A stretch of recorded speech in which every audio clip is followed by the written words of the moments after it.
네, 차백신연구소 주주분들 반갑습니다. 안녕하세요. 보통의 매매꾼입니다. 자, 오늘도 차백신연구소와 함께 합니다. 또 주말을 앞두고 또 궁금하신 주주분들 많이 계실 것 같아서 업데이트 한번 해드리려고 하니까요. 자, 오늘 어떤 특별한 이슈가 있는지, 그리고 우리가 바라보고 있는 길이 괜찮은 길이 맞는지 한번 같이 살펴보도록 하죠.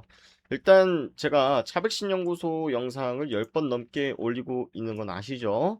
그래서 이 차백신연구소 스토리에 대해서 잘 모르시는 분들은 지난 영상들, 그리고 가장 최근에 올렸던 구독자 Q&A 영상 올려드린 게 있는데 요 내용 같이 한번 살펴보시면 이해가 잘 되실 거다라는 말씀 드리면서, 구독 안 하신 분들은 구독과 좋아요 눌러 놓으시면 차비시장연구소 앞으로 흘러가는 흐름들 제가 빠르게 업데이트 해드리도록 할 테니까 참고해 주시길 바랍니다.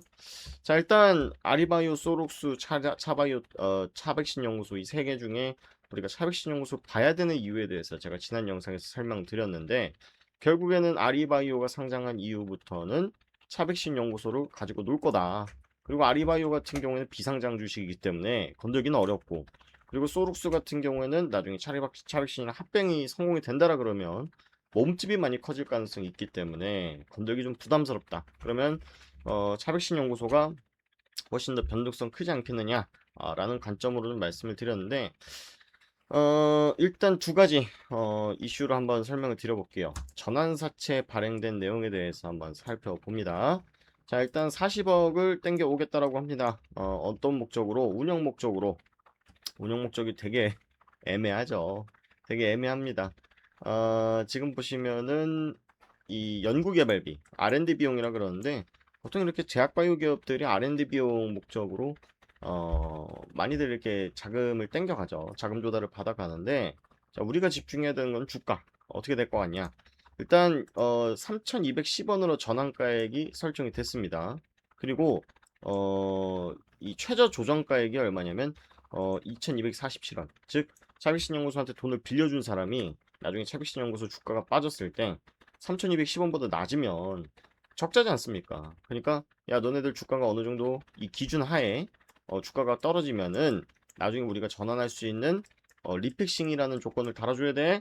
대신 최저 가격은 2,247원이야 라는 약정을 걸어둔 것입니다. 자, 그래서 이게 3,210원 위로 무조건 올라갈 거다라고 하기도 어렵고 2,247원까지 내려갈 거야라고 하기도 어렵습니다.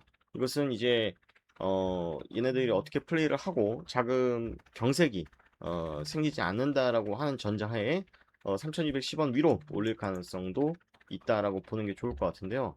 일단 주가는 단기간적으로 크게 움직임은 없을 겁니다. 자, 왜냐면 얘네들이 납입일이 언제냐면, 자, 얘네들이 5월 14일 날 청약일이죠. 그때 우리가 전환사채 발행할게요라고 공시를 낸 날이고, 돈을 빌려주는 사람이 돈을 언제 넣는다? 6월 5일입니다. 자, 그런데 이 채권자 입장에서 3,210원이라는 전환가액을 설정해서 계약을 탕 찍은 건데, 막상 이제 돈을 넣으려고 그러보니까 주가가 막 2,600원, 2,500원이에요. 그러면 야, 그냥 나 돈 안 넣을게, 미안하다 하고 계약을 파기시킬 수도 있는 거죠. 그러면 차백신연구소 입장에서는 어떻게 됩니까? 불성실 공시 법인으로 지정이 될 수도 있고, 공시 위반으로 벌점 맞을 수도 있고 라는 그런 리스크가 생기기 때문에, 그리고 자금이 들어온다라는 기대감 또한 없어질 수 있기 때문에 그렇습니다. 자, 그런데 이렇게 최근에 주가가 하락한 이유, 그리고 오르지 못한 이유는 방금 설명드렸는데, 하락한 이유 같은 경우에는 그렇습니다. 일단은 얘네들이 전환사채를 발행했다라는 거는 돈이 필요하다라는 거고, 그거를 나중에 주식으로 갚겠다라고 하는 건데, 이게 뭐 한두 달 내로 갚겠다, 단기 사채의 느낌, 단기 이렇게 명동사채에서 끌어다 오는 돈 가지고 완전 3개월짜리 2개월짜리가 아니죠. 최초 전환 청구 가능 기간이 마지막에 언제? 2029년입니다. 그러니까 좀 긴 호흡으로 봐야 되기 때문에 지금 급하게 올릴 필요도 없다. 물론 이렇게 단기적으로 올리면은 어떤 이슈가 생길 수 있냐면, 현재 가격이 높기 때문에 얘네들이 땡겨올 수 있는 자금도 많아질 수 있겠죠. 하지만 그만큼 주가에 부담이 되고 그 주가를 계속 고공행진시킬 수 있도록 유지를 해야 되기 때문에 어려운 부분들이 있을 수 있다. 이렇게 봐야 됩니다. 자, 그래서 뭐 이 돈을 누가 넣냐, 사실 이번 내용에서는 크게 중요한 것 같지 않은데, 주식회사 한울 P&I라는 곳에서 납입을 하겠다라고 이야기를 하고 있습니다. 일단 뭐 큰 회사 같지는 않고요. 큰 회사 같지는 않고 그냥 돈 넣기 위해서 누군가 하나 구한 것 같습니다. 자, 그런데 제가 이제 보려고 하는 부분들은 뭐냐면 얘네들의 현금성 자산이 너무 많이 줄었다. 이번 분기 보고서를 보니까 유동자산도 많이 감소했고 현금이 많이 감소했다는 부분이 조금 부담스럽습니다. 23년만 해도 회사에 100억 정도 남아 있었고 97억 남아 있었고 22억 남아 있었다라는 거죠. 그러니까 이게 뭐 긍정으로 해석할 수 있는 관점은 뭐냐면 차비신용고소가 경영 상태가 어려워요. 그러니까 현금성 자산이 없음에도 불구하고 아리바이오랑 소로스가 인수를 하겠다라고 하니 이거를 좀 제대로 한번 플레이를 해보겠구나라는 기대감으로 해석할 수도 있죠. 왜냐면 보통 회사 털어먹고 나가는 진짜 나쁜 작전 세력들 같은 경우 이미 자산이 좀 있는 상태에서 이거를 외부로 뭐 투자하겠습니다, 뭐 하겠습니다 하면서 돈을 빼가는 경우가 있거든요. 그러니까 이런 경우에는 부작용으로 해석될 수도 있지만 결국 중요한 건 이제 회사 재무 건전성이 조금 떨어지고 있다라는 부분들. 그래서 이제 제가 최근에 그 사비신용고소 요 담보 제공, 담보 대출 받은 거 있잖아요. 담보 대출을 받은 내용에 대해서 63억 받은 거 있죠. 이거 이후로 이거 막기 위해서 전환사채든 뭐든 발행할 겁니다라고 해가지고 제가 그 전환사채 발행 그 공시 방금 보여드린 거죠. 그래서 어 자연스러운 이제 수순이고 자연스러운 수순이고 그리고 요거 얘네들이 차백신용고소 인수하고 나서 비상장 회사인 아리바이오가 가지고 있는 사채를 28억짜리를 땡겨왔어요. 그러니까 원래는 아리바이오의 빚인데 차백신용고소가 대신 갚아줬다는 겁니다. 얼마짜리? 28억짜리. 그러니까 이게 회사에 돈이 남아있을 수가 없죠. 물론 아까 본 분기 보고서는 3월달 기준이긴 합니다만은 지금 28억이 차백신용고소에서 아리바이오로 빠져나가고 다른 제3자한테 얘네들이 지금 40억 땡겨오는 구조다. 그래서 곳간을 지금 전환사채 발행을 통해서 지금 메꾸고 있는 중이다. 이렇게 봐야 될 것 같고요. 자, 중요한 거는 얘네들이 저 3,210원이라는 전환가액에서 일단은 주가는 제가 여기가 이제 맥스일 것 같다라고 말씀드리고 단기적으로 여기가 맥스고 가려면 조금 시간이 걸린다. 언제까지 걸리냐? 아리바이오의 합병이 어느 정도 결정이 났을 때 결정이 났을 때 움직일 가능성이 있다라는 말씀을 드렸기 때문에 단기간에 떨어질 이유는 없어요. 그렇다고 해서 얘들 안 올릴 거라고 말씀을 드렸잖아요. 그죠? 그런데 중요한 거는 이 전환가액 3,210원이라는 가격대를 납입받고 나서 6월 달에 이제 납입받고 나서 여기를 유지를 시켜주느냐 그게 관건일 것 같아요. 왜냐면 제가 이 차백신연구소를 매일매일 같이 모니터링 해본 결과 얘는 시장이 좋을 때 가는 것도 아니고 시장이 안 좋을 때 같이 떨어지는 성격이 아니고 얘는 완전 독립적인 성격을 띠더라. 그렇다면 즉슨 자산운용사들이라던가 펀드라던가 외국인 기관 투자자들이 개입하는 그런 종목군은 아니고 완전 이 M&A 세력들이 핸들링하는 과정 속에서만 움직인다 이렇게 봐야 되겠죠. 그래서 여기서 지금 계속 비비고 있어요. 여기서 계속 비비고 있어서 여기를 시원하게 한번 돌파해주면 좋은데 저도 이렇게 답답하지만 주주분들 얼마나 답답하겠습니까? 하지만 이거 아리바이오의 그 합병 결정이 일단 가장 우선적입니다. 가장 우선적이다. 아리바이오. 그래서 일단 아리바이오가 최근에 이제 그 여기 중국이랑 계약 맺은 거 이거 관련해 가지고 지금 IR 담당자분이 열심히 홍보는 하고 있습니다. 우리 잘 될 거예요. 뭐 우리 계약해냈어요. 대박입니다. 이런 계속 IR은 하고 있기 때문에 하고 있기 때문에 순조롭지 않을까라는 생각은 있어요. 그런데 7조 라이센스 아웃 축포지에 남은 관문 옵션 행사. 제가 이제 지적했던 부분이죠. 뭐냐면은 아리바이오가 상장을 왜 계속 매달리냐. 아리바이오라는 기업들이 연구개발하면서 R&D를 하면서 돈을 많이 녹여냈고 이 돈을 어디서 끌어왔다? 외부 재무적 투자자 FI들한테 많이 끌어왔기 때문에 이 사람들이 엑시스에 대한 요구를 계속하고 있다. 라는 부분들 말씀을 드렸거든요.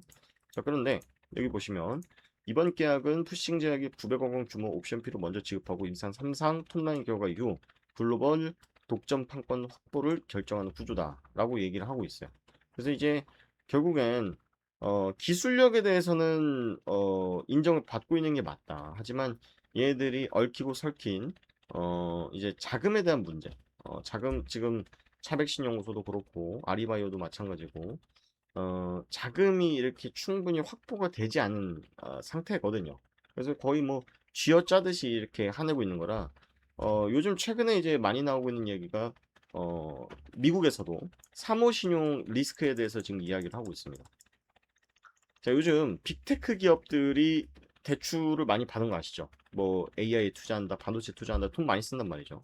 자, 그런데 지금 시장에서 문제를 삼는 건 뭐냐면 요 대출을 받은 이 기업들 자체도 이미 대출이 많은데 이 기업들을 묶어가지고 기업 A, 반도체 기업 A, AI 기업 B, 뭐 우주 기업 C 뭐 이렇게 해가지고 우리 이렇게 펀드 같은 거 조성돼 있잖아요. 우리도 뭐 코덱스 우주항공 모시기 펀드 뭐 이렇게 많잖아요. 근데 이 펀드들이 여기서 이제 대출 한도가 꽉 차니까 이 펀드들을 대상으로 펀드들이 자체적으로 대출을 또 받고 있다는 거예요. 이해되십니까? 기업들이 이미 대출을 받은 상태로 지금 고밸류에 대한 평가를 받고 있는데 이 기업들을 포함하고 있는 이 기업들로 구성되어 있는 펀드들도 야 우리가 투자하고 있는 상품들이 너무나 좋은 기업들인데 우리도 대출을 해줘라고 하면서 얘네들도 대출을 받고 있다. 결국은 어떤 효과다? 대출에 대출을 얹은 효과다. 그럼 지금 무슨 이슈가 계속 시장에서 떠들고 있냐? 금리에 대한 이슈가 계속 떠들고 있단 말이야. 미국도 그렇고 지금 일본도 그렇고 금리 인상, 금리 뭐 동결, 뭐 금리 인하 못한다 이런 얘기 많이 하고 있는데 지금 시장 참여자들이 금리에 대해서 신경 잘 안 쓰고 있거든요. 근데 금리 인상이 되면은 무슨 효과가 생기냐면은 금리 인상에 대한 우려만 있다라고 해도 이제 채권자들이 돈을 잘 안 빌려주게 되겠죠. 그리고 자금 조달이 잘 안 됩니다. 그리고 자금 조달을 한다고 하더라도 금융 비용, 즉 이자가 비싸지기 때문에 돈을 땡겨올 수 있는 환경이 나빠진다. 그래서 이제 차백신연구소가 지금까지는 외부 FI 투자자들이라던가 그 다음에 메자닌 구조 그리고 이 전환사채 뭐 등등등을 통해서 돈을 여기저기 다 끌어 모았는데 이것도 돌려막기거든요 결국. 임상 3상 통과라는 조건 하에 뭐 계약을 맺은 거잖아요. 근데 그 사이에 여기 회사 연구원들도 연구를 해야 되고 직원들이 임금도 줘야 되고 회사 임대료도 나가고 이자도 상당히 많이 나갈 거거든요. 지금 뭔가 돈을 버는 상태로 지금 대출을 받은 게 아니라 돈 우리 엄청 벌 거예요 해가지고 대출에 뭐 이렇게 사채 이렇게 해서 지금 운영되고 있는 거라 예를 들어서 여기서 벌고 이걸 이자를 갚는 방식이면 상관이 없는데 지금 거의 주식으로 벌고 있는 상태거든요. 주식 장사만 하고 있다. 그래서 이 신용에 대한 리스크가 아리바이오랑 이 차백신연구소가 추가적으로 자금 조달받으려고 할 때 좀 걸림돌이 된다 그러면 하나의 리스크는 있다라는 부분들을 오늘 같이 말씀드려봅니다. 그래서 일단 스토리 자체 좋다. 그리고 제가 예상했던 대로 전환사채 발행도 하고 플레이들은 이어지고 있다. 하지만 아까 말씀드린 것처럼 1분기 보고서를 보니까 현금성 자산이 너무너무 적어졌더라. 라는 부분들이 한 가지의 리스크다라는 거 참고하시면서 대응해 보시면 좋을 것 같고 우리 차백신연구소 주주분들 진짜 많이 상담 도와드렸어요. 여기 보시면은 여기 종목 진단문이 있습니다. 종목 진단문이 있으니까 링크 통해서 매입 단가랑 수량 말씀 주시면 제가 대응 방법 말씀드리고 이 실전 매방 요청 누르시면요. 저희가 실전으로 뭐 트레이딩 하고 있는 내용들을 여러분들께 실시간으로 무료로 공개를 해드리고 있습니다. 저는 지금 어떤 종목을 투자하고 있고 지금 수익이 몇 프로고 손실이 몇 프로입니다. 라는 것들을 투명하게 공개하면서 여러분들께도 이런 정보도 같이 공유 드리고 있다는 거죠. 그래서 이 방에 들어오실 수 있게끔 도와드리니까 여러분들 따뜻한 댓글 한마디씩 그리고 이렇게 하트도 제가 눌러드리려고 많이 애를 쓰고 있으니까 구독과 좋아요 그리고 문의 많이 주시면 여러분들께도 도움되는 정보들 많이 드려보겠다 라는 말씀 드리면서 오늘 영상 마치도록 하고요. 주말 잘 보내시고 다음 주에 특별한 이슈 있으면 영상 통해 다시 찾아뵐게요. 고맙습니다.